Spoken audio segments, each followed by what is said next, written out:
Louvamos ao Senhor porque quando no momento missionário nós ouvimos falar da situação da Bolívia e como aquele país passa por um momento difícil de oposição à livre pregação do Evangelho, nós aqui no Brasil, vivendo em um Estado democrático, nós temos a oportunidade de reunirmos na noite de domingo e no meio da semana para cultuarmos, louvarmos o nome do Senhor e adorarmos com liberdade o seu santo nome.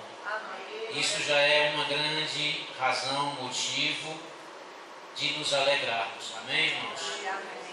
Quero vos convidar a abrir as Escrituras no Evangelho segundo escreveu Lucas, no capítulo de número 7,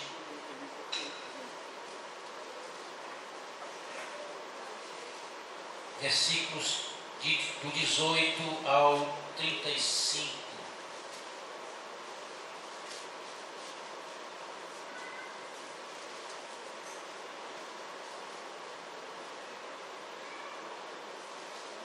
A nossa irmã Fabíola, ela pregou na semana passada e falou sobre João Batista.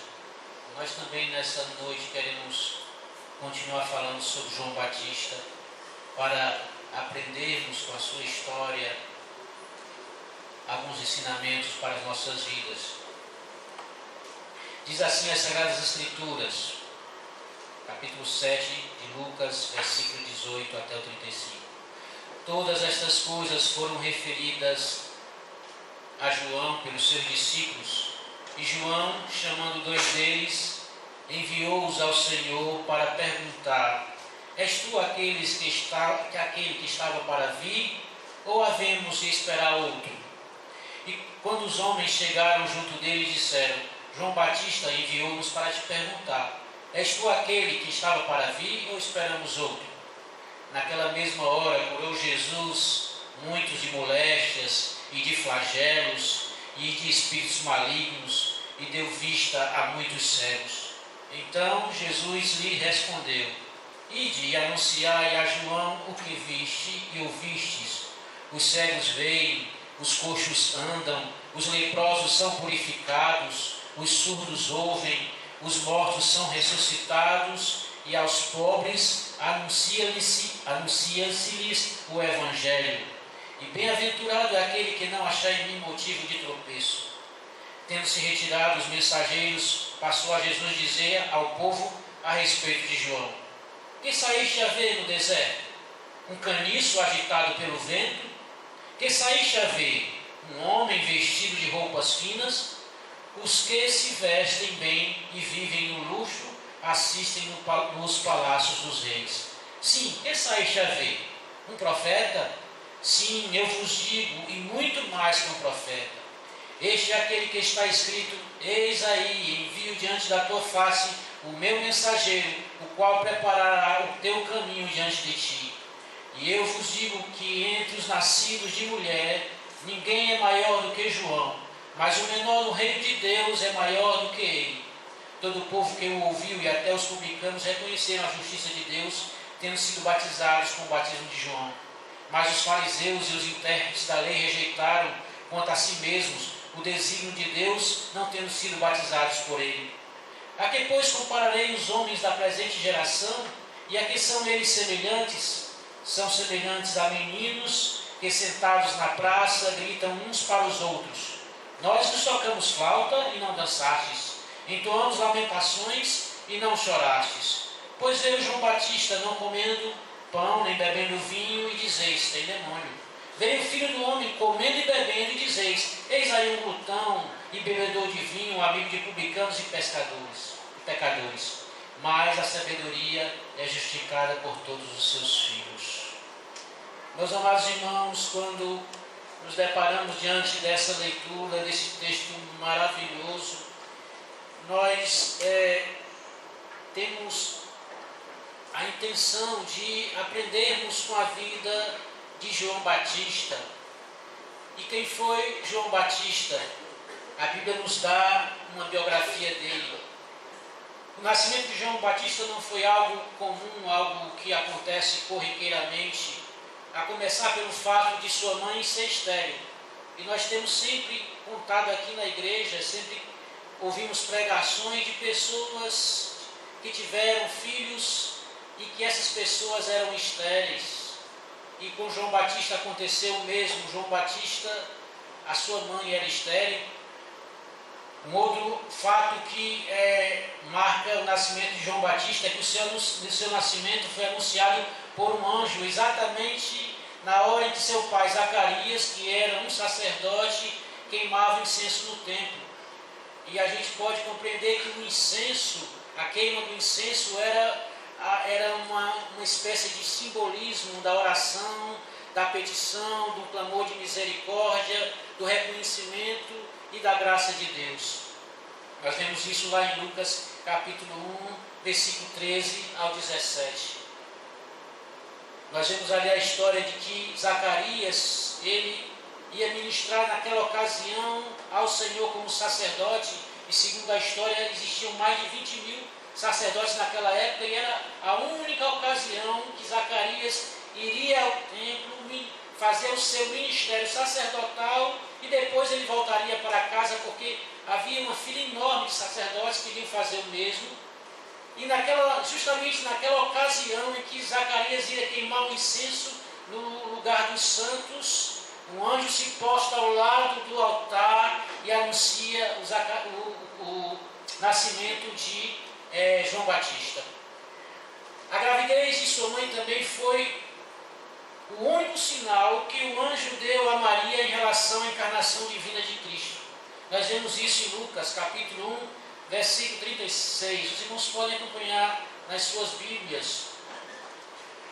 1,36 diz assim: Isabel, tua parenta, quando o anjo vai a Maria e diz para ela que ela se achará concebida do Espírito Santo e quem nascerá dela será o Messias, o Cristo. E nós vemos que Maria não pede um sinal a respeito dessa profecia, e era algo tão inusitado que a gente até imagina que seria natural que Maria pedisse um sinal, mas ela não pede. O próprio anjo apenas dá um sinal a ela, e o sinal é exatamente esse: Isabel, tua parenta, igualmente concebeu o filho na sua velhice, sendo este já o 6º mês para aquela que diziam ser estéril. Ou seja, o anjo diz para ela: olha, para te confirmar tudo o que eu te falei, tu vais saber de antemão, de primeira mão, que a tua parente Isabel está grávida, porque a Bíblia nos diz, no versículo 25 do mesmo capítulo, que Isabel tinha escondido das pessoas que ela estava grávida. Mas o anjo conta a Maria que um segredo que só Isabel sabia e guardava no seu ventre. O anjo conta a Maria que Isabel estava grávida, e esse era um sinal de que aquilo que o anjo tinha falado a Maria iria se cumprir. Daí nós podemos entender que desde o seu nascimento, desde o momento da sua concepção, João Batista já anunciava a Jesus. Isso é maravilhoso. E Maria, a gente se vê nos textos seguintes, que ela corre para confirmar a mensagem, e ela vai ver Isabel para verificar pessoalmente se Isabel estava em período de gravidez. E aí, quando ela vai até Isabel, aí nós vemos que acontece algo maravilhoso. João Batista, ele tem um encontro com Jesus ainda no ventre. E quando ele sente a presença de Jesus no ventre de Maria, provavelmente bem no início da gravidez, a Bíblia nos diz que ele saltou de alegria na presença do Senhor no ventre da sua mãe Isabel. Aleluia! Como é maravilhoso isso, irmãos! Alguém sentir a presença do Senhor, ser o primeiro a constatar a presença do seu Senhor no ventre. Aleluia! Isso marcou a vida de João Batista. Sua vida como precursor do Messias não foi uma vida de pompa, de reconhecimento, não havia holofotes para ele. Lucas capítulo 1, versículo 80, diz que ele crescia e se fortalecia em espírito, e ele viveu nos desertos até o dia em que havia de manifestar-se a Israel. Havia uma promessa de Deus de que ele seria o precursor do Messias, mas a sua vida não foi uma vida de destaque na sociedade, ele não era uma pessoa proeminente, não era cercado de pompas, ao contrário, ele era um homem que vivia no deserto, e as Escrituras nos diz que ele se vestia de pele de camelo e se alimentava de gafanhotos de mel silvestre. Vivia uma vida absolutamente ascética, não se ouve mais falar dele até o dia em que o Senhor o convoca. Na tradução da Bíblia King James está dito assim: foi nesse mesmo ano que João, filho de Zacarias, recebeu uma palavra convocatória do Senhor no deserto. Aleluia. E nós vemos que qual foi essa palavra convocatória e esse chamado de João Batista? Qual era o seu ministério? Depois de 400 anos sem uma profecia oficial em Israel, o Senhor convoca João para ser sua voz e anunciar a vinda do Messias. 400 anos de silêncio profético. Não tinha havido mais nenhuma proclamação profética em Israel. 400 anos haviam se passado e as próprias Escrituras se silenciam nesses 400 anos. Mas final daqueles 400 anos, nós vemos que Deus convoca a João Batista para anunciar justamente a vinda do Messias. Ele não iria exercer o sacerdócio terreno tal como seu pai, ainda que pertencesse à linhagem sacerdotal. João Batista teria um outro ministério. Ele teria o ministério de ser um arauto. Na cultura oriental, o arauto era aquela pessoa que proclamava, ele se adiantava à caravana do monarca e anunciava a chegada de uma personalidade importante, a fim de que o povo se preparasse adequadamente para recebê-lo. Normalmente as pessoas se vestiam de roupas de gala, arrumavam suas casas e decoravam a cidade de forma festiva. Esse era o papel do arauto, aquele que anunciava a chegada de alguém importante. E justamente é esse o ministério de João Batista. Ele veio para aplanar o caminho para a vinda de Jesus e para o Espírito Santo se manifestar. E a gente pode entender que quando há essa profecia dizendo que João Batista iria preparar o caminho do Senhor, isso está em Isaías capítulo 40, versículo 3 a 5, diz assim: a voz do que clama no deserto, preparai o caminho do Senhor, tornai retas as suas veredas, pois todo vale será aterrado e todas as montanhas e colinas niveladas. As estradas tortuosas se transformarão em retas e os caminhos acidentados serão aplainados. E a expressão aplainar aí significa pavimentar, tornar transitável o caminho para o homem se aproximar novamente de Deus. Esse era o papel, esse era o ministério de João Batista. Ele precisava preparar o coração do povo para a chegada do Messias. Ele mesmo se intitulou: olha, eu sou a voz do que clama no deserto. João foi chamado para pregar o arrependimento ao povo. A sua mensagem era incisiva, a sua mensagem era contundente, a sua mensagem confrontava. Deus mandou que João quebrasse a arrogância daqueles que imaginavam que a salvação era decorrente de uma promessa hereditária. João deveria pregar uma palavra que viesse confrontar o estado espiritual daquela nação e daquele povo. João era portador de uma má notícia inicialmente. E é interessante isso. Ele não vinha afagar o ego de alguém. Ele não vinha fazer elogios à religiosidade de um povo. Ele não vinha tentar fazer a chamada, chamado que é politicamente correto. Ele não vinha querer agradar os ouvidos das pessoas, mas ele vinha conclamar à nação, ao povo, um arrependimento. O povo precisava se voltar e buscar novamente ao Senhor. A sua mensagem era de arrependimento. Aleluia.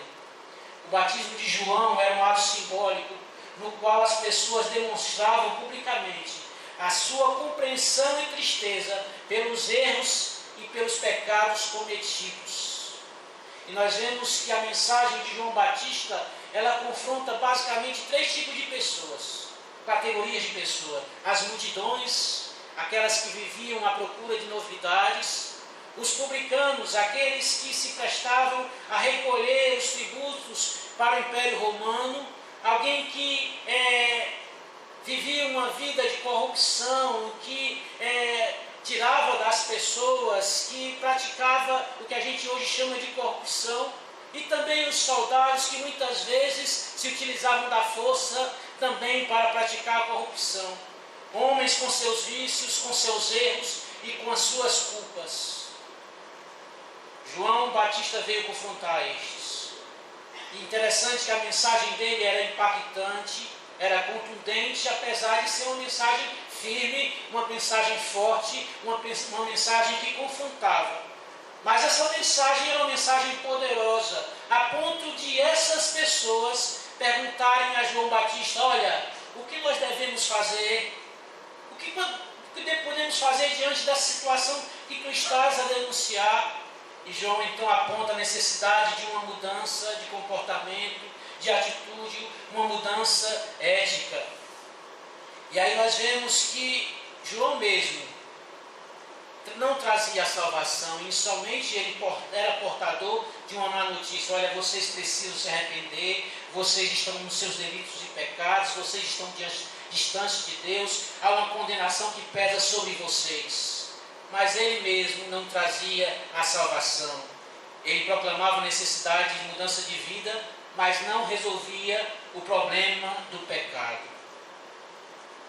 E aí algumas pessoas começaram a questionar quem era ele, se ele não era o próprio Cristo. Diante de 400 anos de silêncio profético, agora chega alguém pregando arrependimento, e as pessoas começam a questionar: tu és o Cristo? E ele mesmo diz: eu não sou o Cristo. Então ele aponta para Jesus e ele exalta a Jesus. E aí nós vemos que ele também, além de ser portador de uma má notícia, ele também é portador de uma boa notícia. Aleluia. Ele aponta para Jesus, aquele que viria dar a solução para a questão humana, aquele que viria dar a solução para a grande questão do pecado. Em Lucas capítulo 3, versículo 16, ele diz assim: eu na verdade vos batizo com água, mas vem o que é mais poderoso do que eu, do qual não sou digno de desatar-lhes as correias das sandálias. Ele vos batizará com o Espírito Santo e com fogo. Aleluia. Ele aponta para Jesus. Ele diz: eu não sou a solução. Eu apenas vim atestar a vocês que vocês precisam se voltar para Deus. Mas eu mesmo não sou a solução. Eu não tenho a solução para o pecado de vocês. Eu só sei que vocês precisam se arrepender, se voltar para Deus. Mas a solução da condição de vocês, de pecadores, de destituídos da glória de Deus, somente há um que pode solucionar: este que vos batizará com o Espírito Santo e com fogo. Aleluia. Somente Jesus, ele dá a solução definitiva para o problema do pecado, para a questão moral e espiritual do homem. Mas até então, João Batista, ele não tinha visto Jesus. É bem provável que João Batista tenha ouvido falar dos feitos de Jesus. Certamente chegou aos ouvidos dele aquilo que Jesus já estava iniciando. Eles eram bem próximos de idade, irmãos. Eles tinham em torno de 30 anos de idade. João Batista começa seu ministério com mais ou menos 30 anos, tal como aconteceu com Jesus, e eles foram contemporâneos, e certamente João Batista tinha ouvido falar de Jesus não tinha ocorrido. E o primeiro encontro se dá nas margens do Rio Jordão, quando Jesus vai até ele se batizar. E ali eles travam um diálogo. Mas quando João Batista ele enxerga Jesus vindo, ele olha para Jesus e ele enxerga Jesus, a solução do problema do homem. E ele diz aí: eis o Cordeiro de Deus que tira o pecado do mundo. Aleluia. Essa expressão é tão maravilhosa, irmãos, porque ela responde àquela indagação que Isaac fez a seu pai lá no Monte Moriá. Quando Isaac estava se levando ali, indo em direção ao sacrifício, e ele vê o cutelo na mão do seu pai, vê o fogo, vê a lenha, estava trazendo consigo a lenha, e ele diz: olha, eu sei que aqui está o cutelo, eu sei que aqui está a lenha, eu sei que aqui está o fogo, mas o animal para o sacrifício, o cordeiro para o sacrifício, onde está? E Abraão olha e diz assim: Deus proverá para si o cordeiro.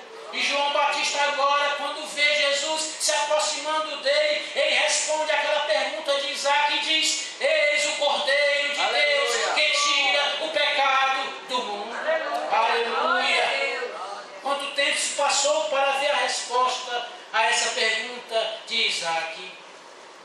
João Batista, quando viu a Jesus pelo Espírito Santo, ele viu o Espírito Santo em forma corpórea de uma pomba descendo sobre Jesus, e também ouviu uma voz do céu que dizia: este é o meu Filho amado, em quem me comprazo. Ele pôde ouvir isso, com essa voz vinda do céu: este é o meu Filho amado, em quem eu considero aceitável. Aleluia. Os sacrifícios não adiantam. Aquilo que o homem tende a oferecer, aquilo que o homem às vezes procura fazer como um mérito seu, isso eu não aceito. Mas este meu filho, eu me tenho comprazido, eu aceito a ele. Aleluia. E agora nós vemos que João Batista, ele encerra a palavra através dos profetas. Cessa a profecia a partir de João Batista, já não há mais profeta no sentido que nós reconhecemos no Velho Testamento. Ali cessa o ministério profético, mas porque aparece a palavra encarnada. Em João capítulo 1, versículos 6 e 7, diz assim: houve um homem enviado por Deus, cujo nome era João. Este veio como testemunha para que testificasse da luz, a fim de que todos virem a crer por intermédio dele. Ele, João, não era luz, mas veio para que testificasse da luz. E o Verbo se fez carne, falando agora de Jesus, e habitou entre nós, cheio de graça e de verdade, e vimos a sua glória, como a glória do unigênito do Pai. João Batista cessa o ministério profético, e agora aparece Jesus, a palavra encarnada, aquele que se fez carne e habitou entre nós. Já não era mais necessário o ministério dos profetas do Velho Testamento. E João sabia disso.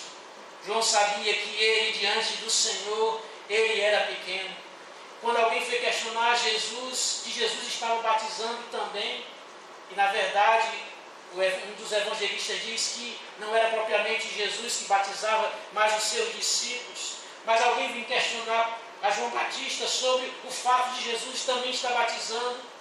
João diz algo que é maravilhoso. Ele diz: importa que ele cresça e que eu diminua. Aleluia. Como é bom, irmãos, nós sabemos que nós somos meramente vasos, aleluia, de barro, mas a excelência do poder é do Senhor. Aleluia.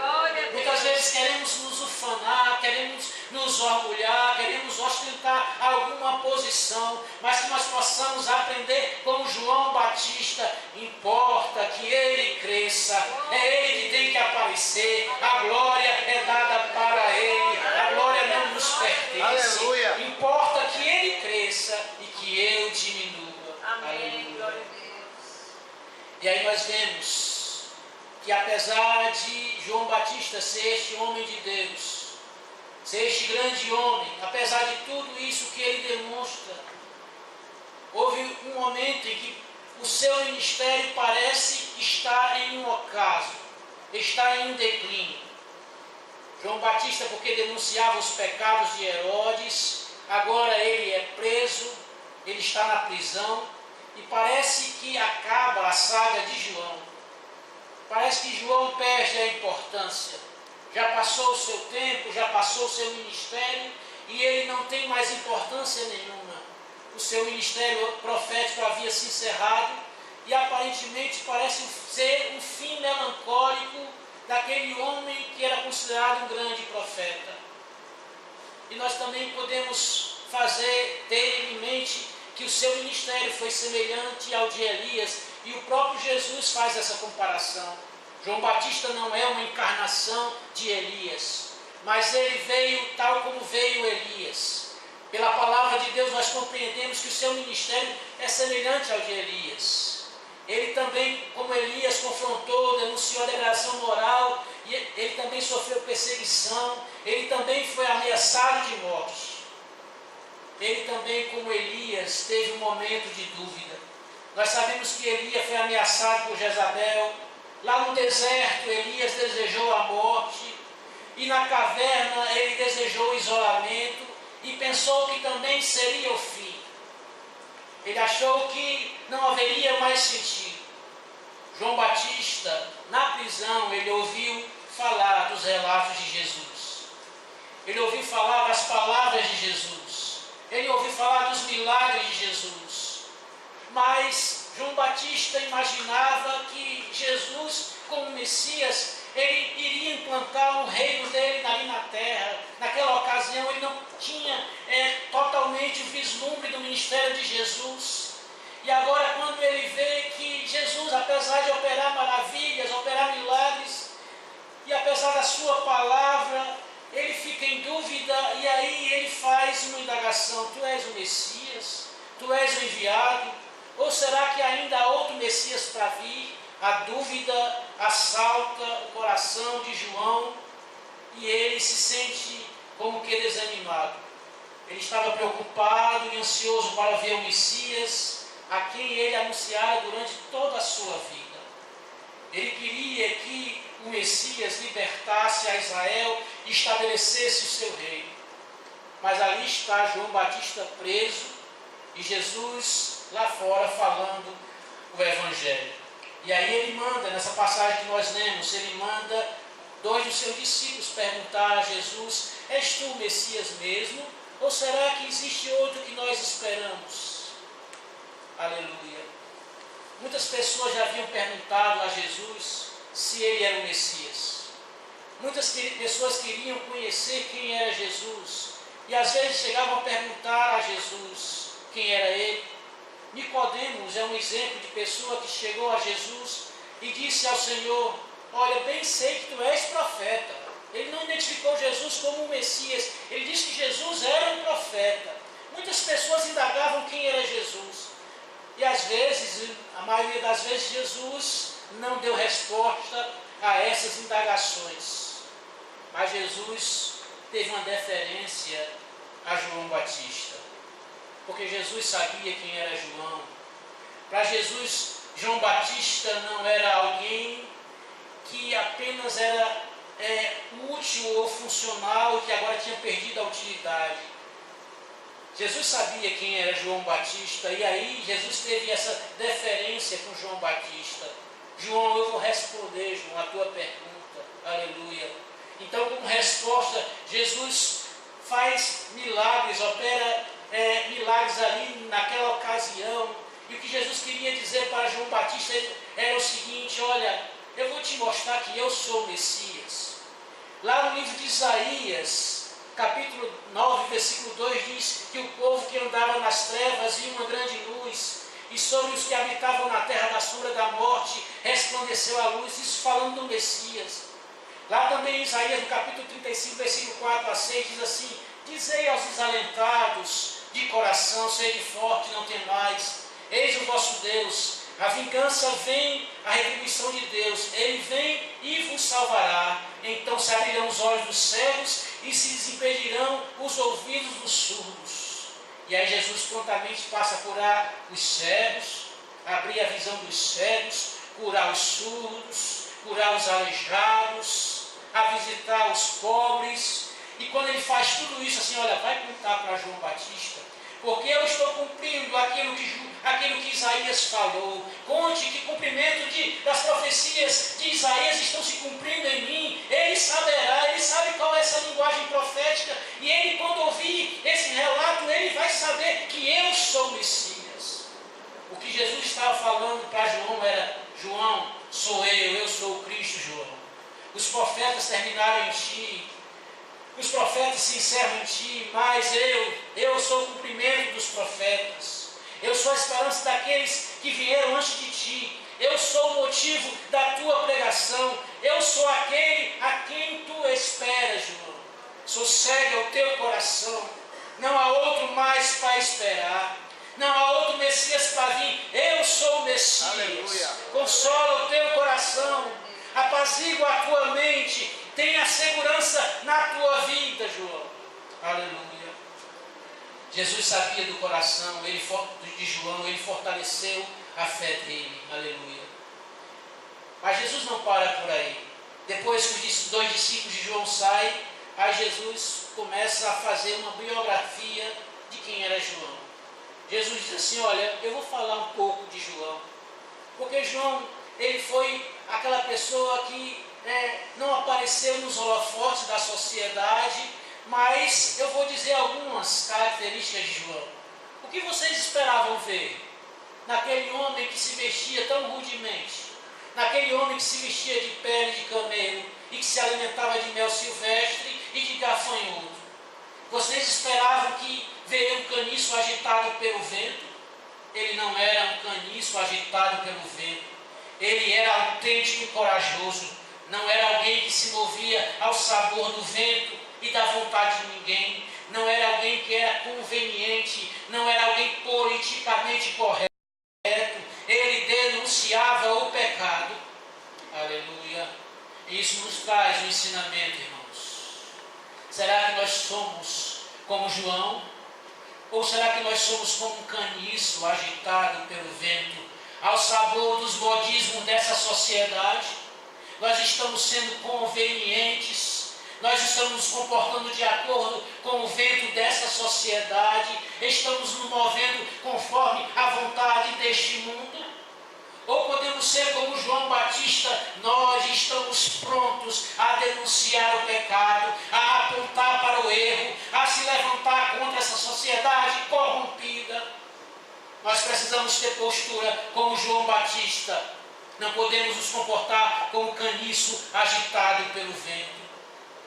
Jesus pergunta: por acaso vocês foram ver um homem vestido de roupas finas? João Batista não era um pregador e um apologeta da teologia da prosperidade.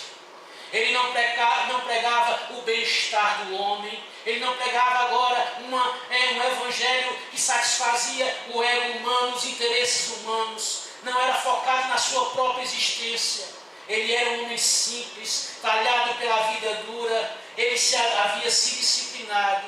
Aleluia. Ele sabia que a sua vida, que ele nascera para agradar ao Senhor e não buscar os seus próprios interesses.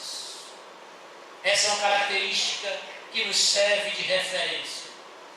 Quantas vezes nós queremos estar apenas vestidos de roupas finas? Nós nos preocupamos com o nosso bem-estar. Nós nos preocupamos com o nosso sucesso profissional. Nós nos preocupamos com a nossa labuta diária porque nós queremos estar bem, acomodados, sossegados. Quantas vezes estamos procurando apenas os nossos próprios interesses? Mas João Batista, ele estava disposto a pagar o preço. Ele não era alguém mimado, vivendo em conforto e esperando de Deus apenas uma vida mansa e sossegada. Ele sabia que ele deveria passar pelo deserto. Ele sabia que deveria viver uma vida de renúncia. Mas Jesus jamais Diz que ele é mais do que um profeta. Ele ensinava a todos quando estavam afastados da santidade de Deus. E Jesus encerra dizendo assim, que não houve dentre os homens pessoa maior que João Batista, maior que os outros profetas, inclusive maior do que o próprio Daniel. Por quê, irmãos? Porque ele foi o precursor de Cristo. Ele pregou sobre a vinda de Jesus, e o interessante é que foi o único profeta que viu em vida o cumprimento das suas profecias, daquilo que ele tinha proclamado. Aleluia. Jesus então faz a seguinte colocação: pode alguém ser maior que João Batista? Será que existe alguém maior do que João Batista? Jesus diz, dos nascidos de mulher não houve maior. Mas Jesus também diz, é possível que alguém seja maior do que João Batista. Mas ainda que ele considere o maior dos homens, dentre os nascidos de mulher, Jesus dá a receita para que alguém seja maior que João Batista. Jesus salienta que os nascidos de novo gozam do direito de serem filhos de Deus. Isso é ser maior do que João Batista. João Batista foi um grande profeta, o maior de todos os profetas. Mas mais excelente do que ser um grande profeta, mais excelente do que ser um grande homem, certamente é o direito de ser chamado filho de Deus. Quando os discípulos foram enviados por Jesus para pregar o Evangelho, e eles voltaram maravilhados, e eles disseram, Senhor, olha, em teu nome os demônios nos submetem. Aí Jesus disse para ele, olha, eu tenho uma coisa mais excelente para vos falar. Não vos alegrais por isso não, isso é maravilhoso, mas não vos alegrais por isso não. Alegrai-vos porque o vosso nome está escrito nos céus. Aleluia. Jesus finaliza a sua exposição em relação a João Batista fazendo uma denúncia. No versículo de número 7, ele diz assim, versículo 31. A que, pois, compararei os homens da presente geração? E quem são eles semelhantes? São semelhantes a meninos que, sentados na praça, gritam uns para os outros. Nós vos tocamos flauta e não dançaste. Entoamos lamentações e não choraste. O que Jesus quis dizer com isso, irmãos? Jesus quis dizer que haviam pessoas naquela geração, e isso inclui também a nossa geração, que demonstram um comportamento infantil em relação à decisão de se consagrarem a Deus e à verdade. Eles agem como crianças, como aquelas crianças na época de Jesus. Se lhes era apresentado algo alegre, eles não se alegravam. Se era lhe dado algo melancólico, eles não se sensibilizavam. Eles não queriam se associar ao conservadorismo e à rigidez ascética da vida de João em relação à lei e à devoção ao Senhor. Tampouco queriam aceitar o convite de Jesus para um novo tempo de graça, liberdade e plenitude espiritual.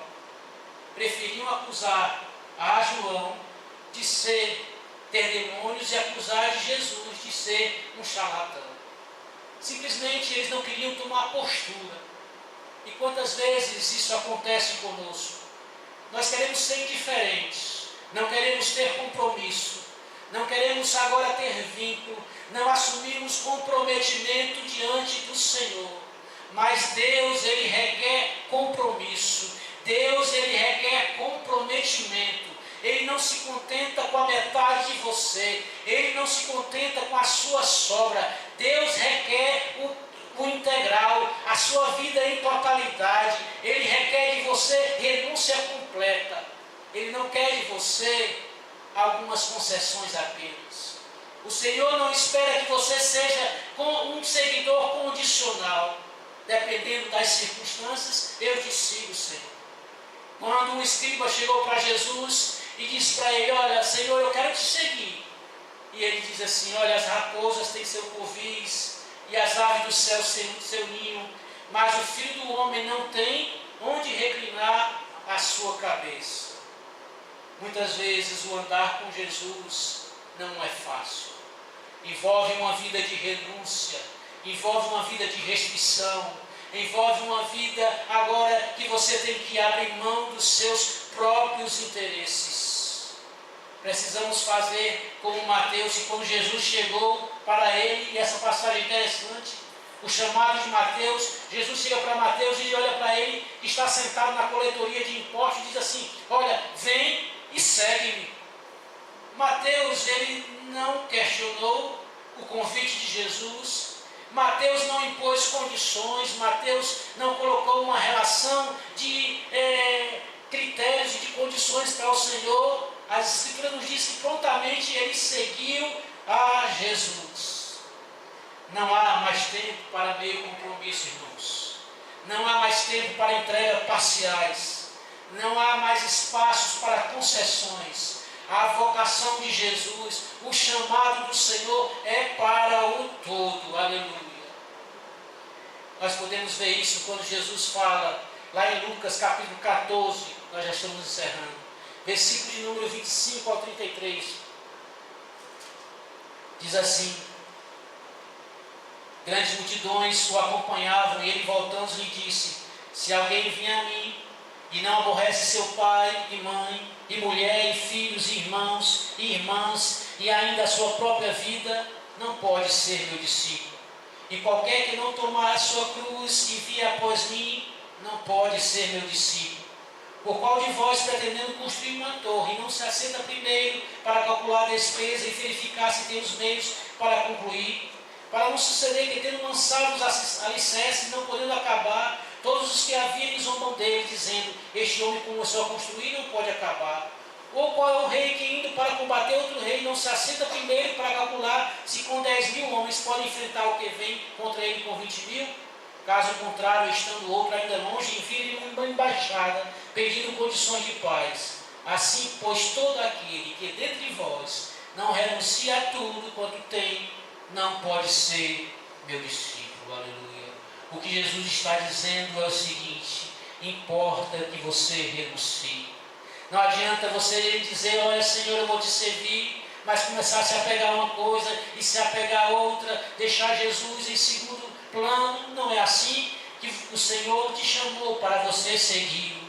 Você tem que agora seguir com todo o seu coração, com toda a sua alma, com todo o seu amor. Aleluia. Só assim o Senhor aceita você seguir.